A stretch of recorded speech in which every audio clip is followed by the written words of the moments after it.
नमस्कार, मैं रवीश कुमार। गंगा का पानी नहाने लायक है या नहीं? 50 करोड़ लोग क्या सीवेज के पानी में स्नान करके आए हैं? नेशनल ग्रीन ट्रिब्यूनल के इस सवाल को नकारते हुए मुख्यमंत्री योगी आदित्यनाथ ने कह दिया, पानी एकदम साफ है, आचमन के लायक भी और स्नान के भी। लोगों को पता है कि गंगा का पानी साफ नहीं है, फिर भी डुबकी लगा रहे हैं। ऐसा वे केवल आस्था के कारण नहीं कर रहे, बल्कि अपने अपने शहरों में जिस हालात में वे रहते हैं, वे कुंभ के हालात से कोई अलग नहीं। ऐसा नहीं कि वे एक अति साफ सुथरे शहर से या मोहल्ले से निकलकर आ गए हों और अचानक कुंभ में गंदगी और सीवेज से मुलाकात हो गई हो और हाय हाय करने लग गए हों। पटना के गंगा फ्लाईओवर के नीचे बसी इस बस्ती को आप भी ठीक से देखिए।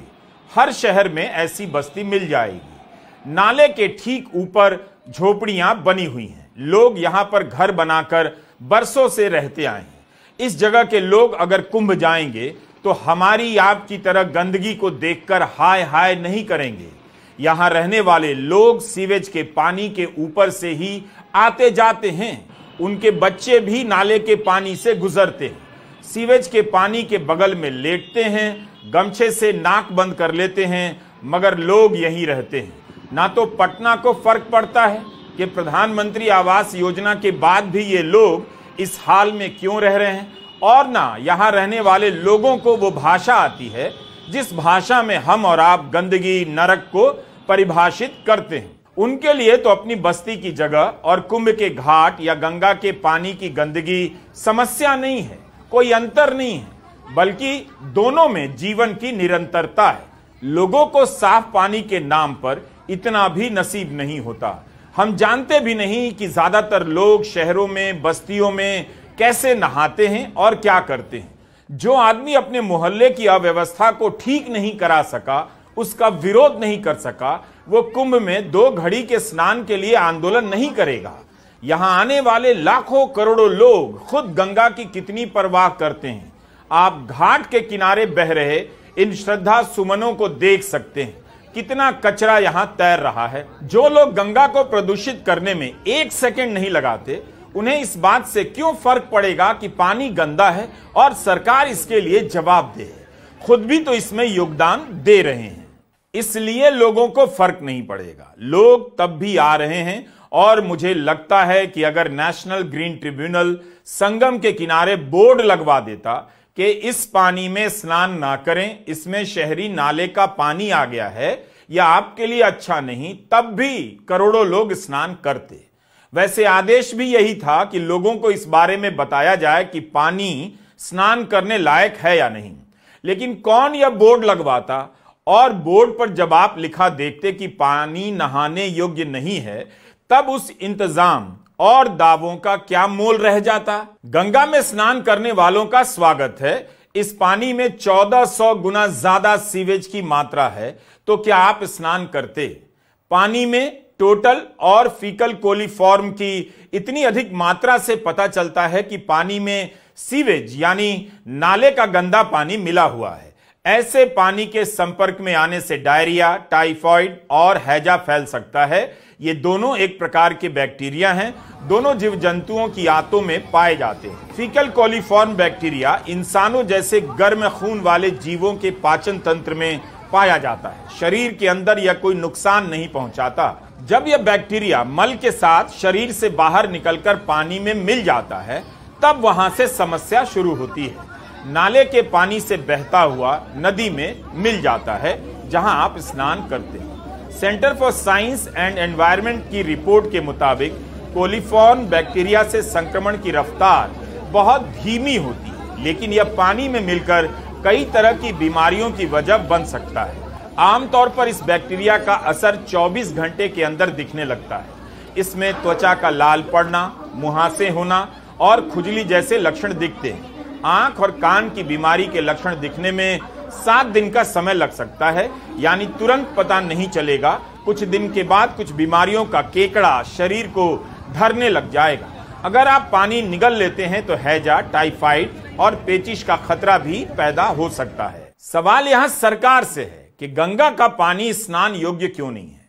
नमामि गंगे प्रोजेक्ट का क्या हुआ? 10 साल हो गए, हजारों करोड़ रुपए खर्च कर दिए गए, फिर भी गंगा का पानी स्नान योग्य क्यों नहीं है? नमामि गंगे की बात इस वक्त सबसे ज्यादा होनी चाहिए थी, मगर उसकी बात नहीं हो रही। ऐसा क्यों है?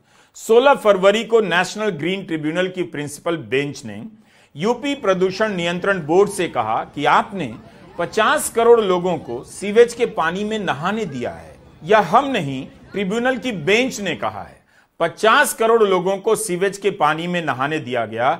इस पर कितनी कम बहस है। प्रिंसिपल बेंच ने कहा कि ऐसा पानी जो नहाने योग्य नहीं था उसे लोगों ने पिया है। जस्टिस पंकज श्रीवास्तव ने यूपी पीसीबी को इस बात पर भी डांट लगाई कि आपने अभी तक रिपोर्ट नहीं जमा कराई है। बेंच ने कहा कि ऐसा लगता है आप किसी दबाव में हैं। बेंच की तरफ से सवाल किया गया कि मेला शुरू होने से पहले गंगा की सफाई के लिए कोई ठोस कदम क्यों नहीं उठाया गया, जबकि साफ था कि गंगा में नाले का पानी गिर रहा है, बिना ट्रीटमेंट के सीधे जा रहा था। सीपीसीबी की 3 फरवरी की रिपोर्ट का हवाला देते हुए बेंच ने कहा 2 हफ्ते हो गए हैं, लेकिन अभी तक बेंच ने कोई ठोस कदम नहीं उठाए। ये बेहद गंभीर मामला है। तो नेशनल ग्रीन ट्रिब्यूनल ने फिर भी सही सवाल उठाया, सही बात की। अगर पानी में नाले का पानी मिल रहा है और लोग आचमन कर रहे हैं, पी रहे हैं, स्नान कर रहे हैं, तो उनका स्वास्थ्य खराब हो सकता है। क्या यह चिंता सरकार की नहीं होनी चाहिए? क्या सरकार ने प्रयागराज में इसकी सूचना का प्रबंध किया था, जिससे लोगों को पता चले कि गंगा का पानी कितना साफ है? प्रदूषण बोर्ड की ताजा रिपोर्ट क्या कहती है पानी की गुणवत्ता के बारे में? यह रिपोर्ट डाउन टू अर्थ के विवेक मिश्रा की है, जो 15 जनवरी को प्रकाशित हुई। दिसंबर 2024 के एनजीटी के आदेश के अनुसार लोगों को बताया जाना था कि वे जिस पानी में डुबकी लगाने वाले हैं उसकी गुणवत्ता कैसी है। एनजीटी का आदेश था कि महाकुंभ के दौरान प्रयागराज में गंगा में पर्याप्त पानी होना चाहिए और वह पीने और नहाने योग्य होना चाहिए। 24 घंटे ऑनलाइन डिस्प्ले पर यह जानकारी दी जाए कि पानी में प्रदूषण का स्तर क्या है, लेकिन उत्तर प्रदेश प्रदूषण नियंत्रण बोर्ड की वेबसाइट पर नवंबर 2024 के बाद से गंगा के पानी की क्वालिटी की कोई जानकारी नहीं दी गई है। दैनिक भास्कर ने रिपोर्ट किया है कि केंद्रीय प्रदूषण बोर्ड ने उत्तर प्रदेश प्रदूषण कंट्रोल बोर्ड यूपी पीसीबी को एक पत्र लिखा। यह लिखा कि महाकुंभ में सभी जगह गंगा और यमुना नदी के पानी की क्वालिटी पीने और नहाने के लिए सही नहीं है, फिर भी लोग स्नान कर रहे हैं और स्नान करने वालों की संख्या में कोई कमी नहीं आ रही है। लोग यह पता करने नहीं आए और न जाने के बाद पता करेंगे कि सीपीसीबी यूपी पीसीबी के मानकों के अनुसार 100 मिलीलीटर पानी में टोटल कॉलीफॉर्म 500 होने चाहिए, लेकिन 19 जनवरी को गंगा के पानी में इसकी मात्रा 7 लाख पाई गई। यमुना में इसकी मात्रा 3,30,000 पाई गई। 12, 13, 14, 15 और 19 जनवरी को पानी की जांच की गई और हर दिन पानी मानक पर फेल हुआ। इतने प्रदूषण से न सिर्फ गंगा में रहने वाले जीव जंतुओं को खतरा है, पर उसमें डुबकी लगाने वालों को भी बीमारी का खतरा हो सकता है। Shringverpur Ghat, Lord Curzon bridge, Shastri bridge, Nagvasuki Mandir, pontoon bridge, संगम, दीहा घाट और पुराने नैनी ब्रिज के पास गंगा और यमुना के संगम के ये आंकड़े थे। एनजीटी ने यूपी प्रदूषण नियंत्रण बोर्ड को दिसंबर में आदेश दिया था कि आप एक्शन टेकन रिपोर्ट जमा कराएंगे, लेकिन ऐसा नहीं किया गया।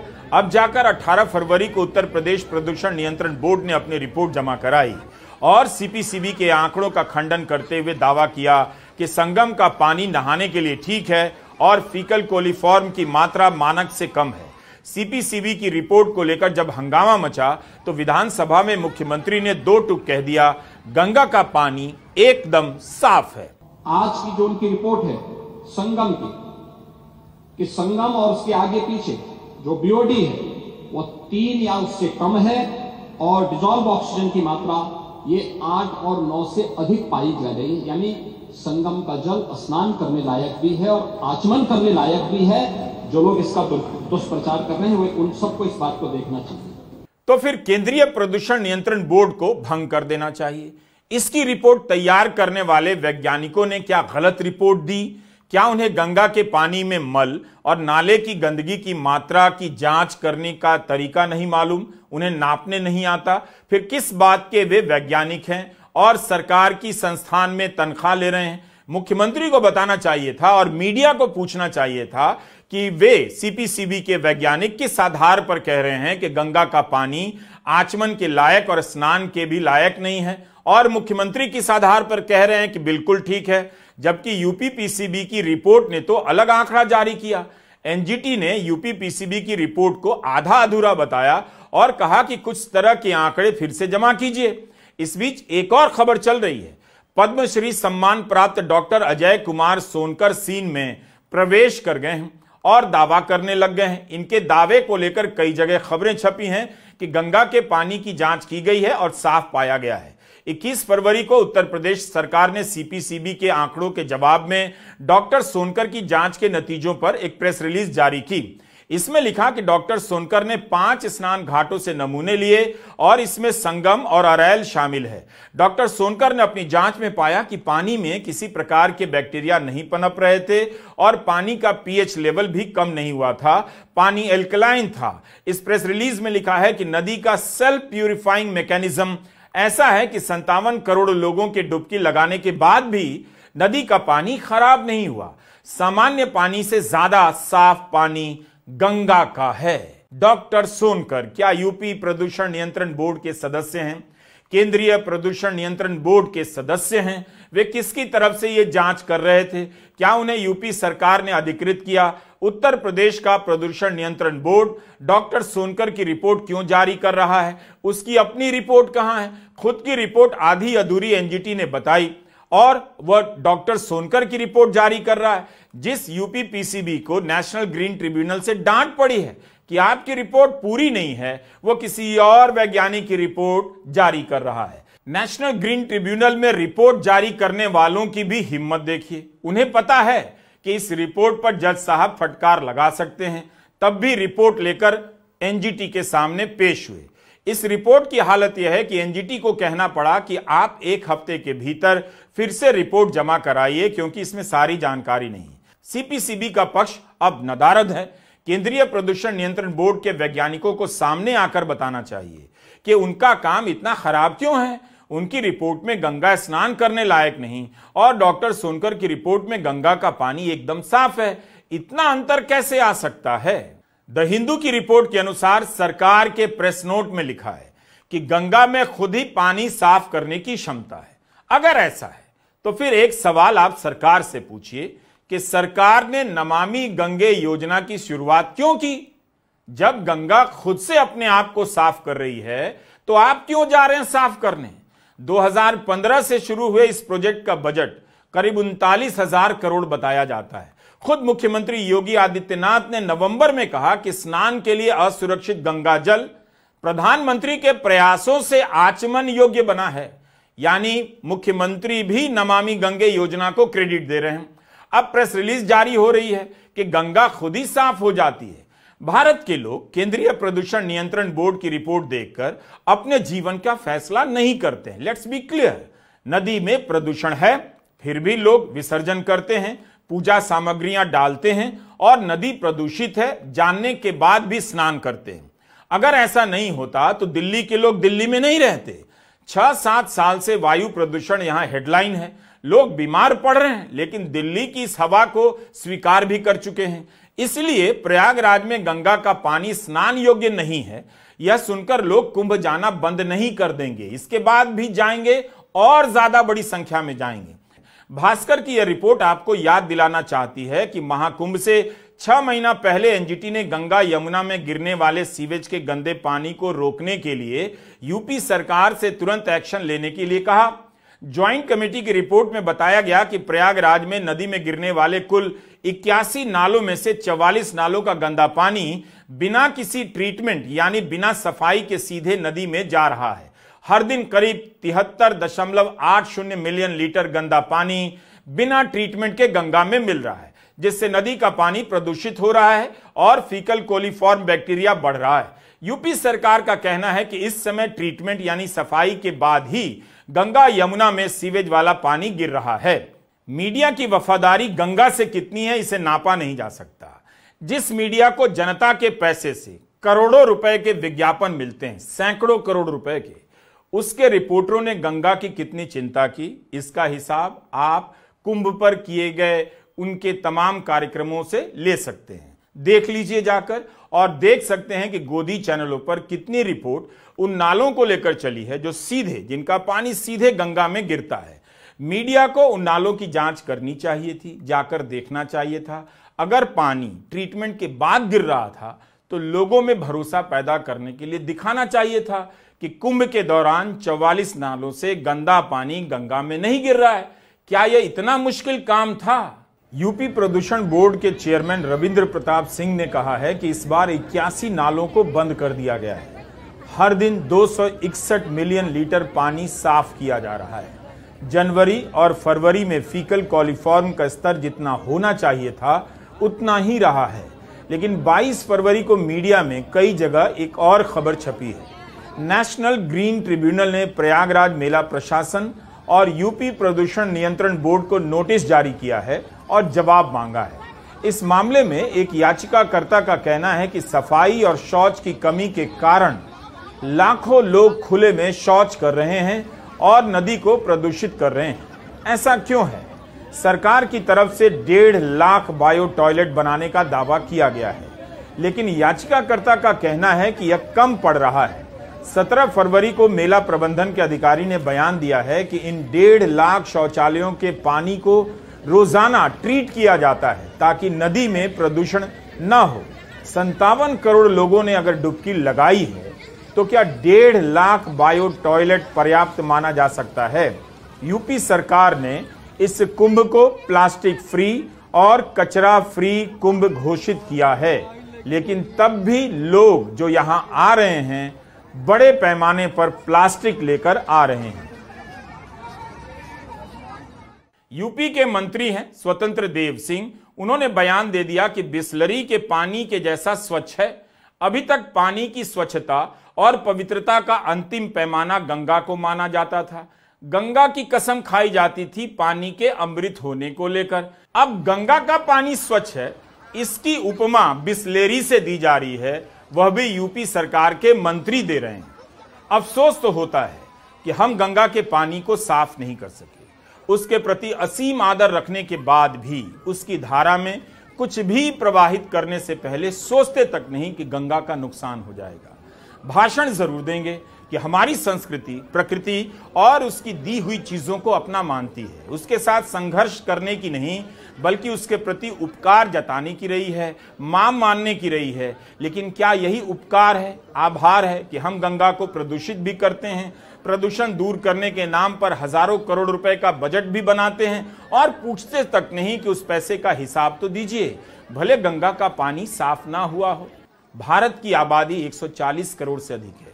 यूपी सरकार का दावा है कि 57 करोड़ लोग डुबकी लगा चुके हैं। सरकार ने कैसे गिना या कितनी बार पूछा जाए, लेकिन करीब आधी आबादी प्रयागराज आकर चली गई और उन सभी को गिन लिया गया। एआई के जमाने में लोगों को यह बात हैरान करेगी कि 56-57 करोड़ की गिनती में एआई का कोई प्रयोग नहीं हुआ। अगर हुआ है तो यूपी सरकार ही बता सकती है कि उसने यह संख्या चैट जीपीटी से निकाली या परप्लेक्सिटी से, उसके पास कोई और भी तरीका है जिससे यह संख्या का पता लगाया गया।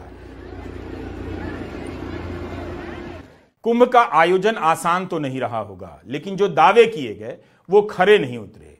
मुख्यमंत्री योगी आदित्यनाथ इसे अनर्गल प्रलाप कहते हैं। मीडिया की हेडलाइन में कितनी बार गर्जना होती रहेगी कि ट्रैफिक जाम है, लेकिन उस जाम को देखकर कुंभ जाने वालों का काफिला रुक नहीं गया। अब यही समझने की बात है कि लोगों ने इसकी परवाह क्यों नहीं की।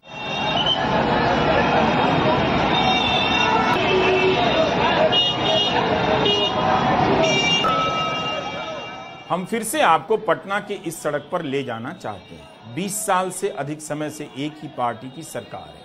इतनी राजनीतिक स्थिरता के बाद भी बाकरगंज रोड का यह हाल है। रिक्शे के पीछे रिक्शा, भयंकर जाम से पटना के लोग हर दिन गुजरते हैं, लेकिन जाम से मुक्ति की आकांक्षा अब नागरिक जीवन की आकांक्षा नहीं है।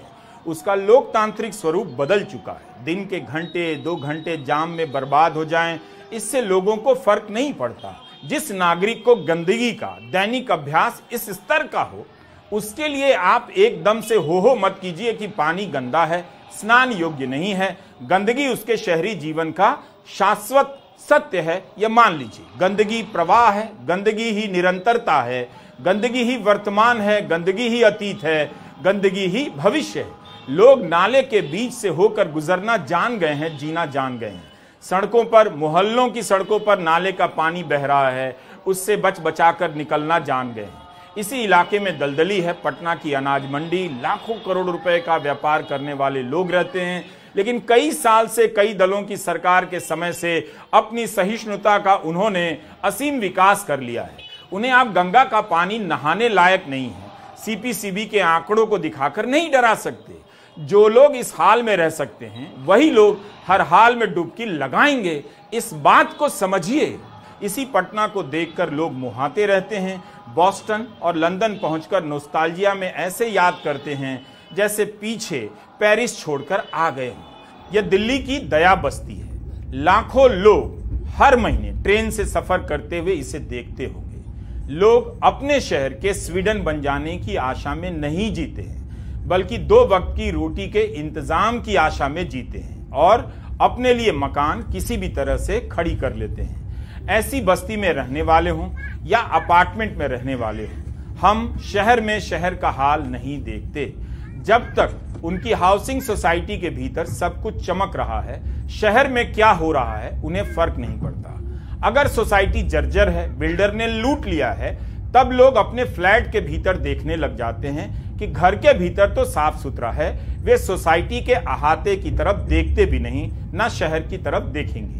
इस तरह से लोग शहर के मसले को साफ सफाई के मसले से अलग छुड़ाते हुए रसोई घर तक चले आते हैं और उसे साफ करने में लग जाते हैं। जब तक रसोई घर साफ है, तब तक देश में गंगा का पानी भी साफ है, शहर में कोई जाम नहीं, अस्पताल में सारे डॉक्टर अच्छे से इलाज कर रहे हैं।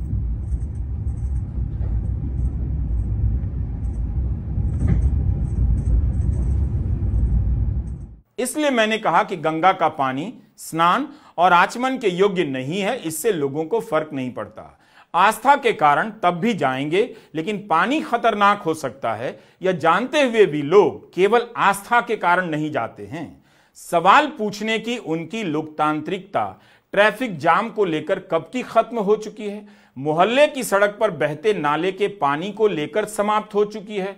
जिसके भीतर सवालों की गुंजाइश जीने के हर स्तर पर खत्म हो चुकी है, उसके भीतर यह सवाल कैसे बचा रह सकता है कि गंगा का पानी साफ क्यों नहीं है। Do you get my point? नमस्कार, मैं रवीश कुमार।